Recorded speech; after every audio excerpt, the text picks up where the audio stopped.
Hi, State Representative Jim Walsh here for our regular official legislative update from the Capitol in Olympia. We're well through the third week of the current legislative session, so something like a quarter of the way through, and we're already seeing kind of the size and the shape of this session beginning to take form. I want to talk about three things that have happened in the last few days here in Olympia that are relevant to how the rest of the legislative session is likely to go. First of all, two initiatives to the legislature were certified in the last few days. One is the initiative to protect girls' sports in Washington by saying that biological boys cannot participate in girls' sports. And the other is the initiative that restores the Parents' Bill of Rights, the parts of that law that were gutted by some legislation last year. So those two initiatives, protect girls' sports and restore the Parents' Bill of Rights, have been certified by the Secretary of State. That means the Secretary of State has confirmed that they received enough signatures to qualify and be considered by the legislature. Only problem is the legislative majority doesn't want to consider them. A number of legislators, I was one and joined by a few of my colleagues, made procedural motions or objected to procedural motions that ignore the two certified initiatives to the legislature.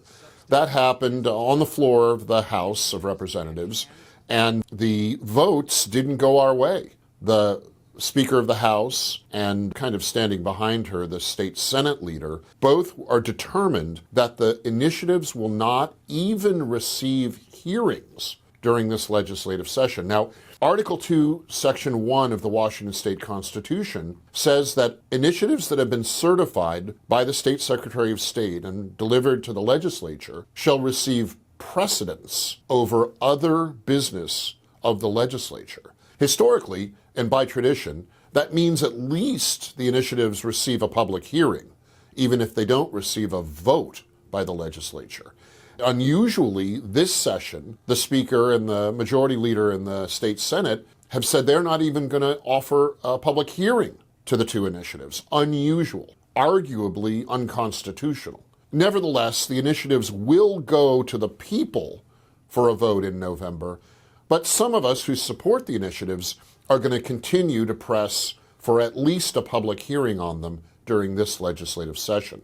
There's more going on as well. There are several internal deadlines within any given legislative session here in Olympia, or for that matter, back in D.C.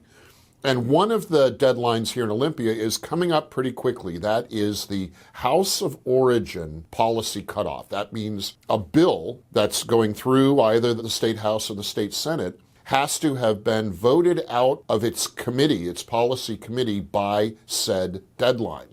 That deadline's coming up early next week.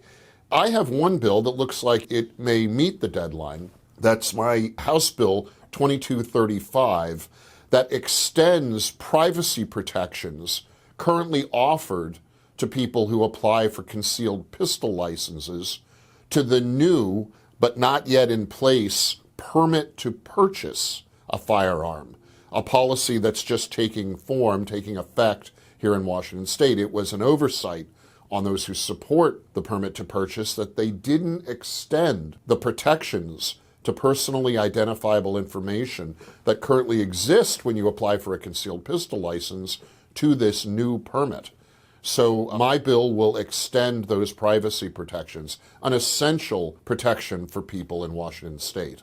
And lastly, what's coming up is the governor's gambit to create a state income tax here in Washington is really draining a lot of his political capital. He has said he puts it above the other tax proposals that his colleagues are suggesting, the so-called head tax, which is an expansion of the payroll tax, and the so-called wealth tax, which is an expansion of the capital gains tax. The governor has said that he puts the new state income tax above those, but there's not 100% agreement on his side of the aisle which of those new taxes should be the top priority. Of course, I don't support any of them. I believe that Washingtonians are taxed too much already, and we don't need any new state taxes. Interestingly, the governor's recent fixation on ICE, on Immigration and Customs Enforcement, the federal agency that enforces immigration policy, operating some here in Washington state, but mostly how it's operating in other states. This has drawn the governor's attention, and most of his rhetoric is now focused on things happening not in Washington. This may slacken some of the support for his state income tax proposal. We'll see in the next few weeks how all of these matters shake out, but for now, that's the current state of play here at the Capitol in Olympia.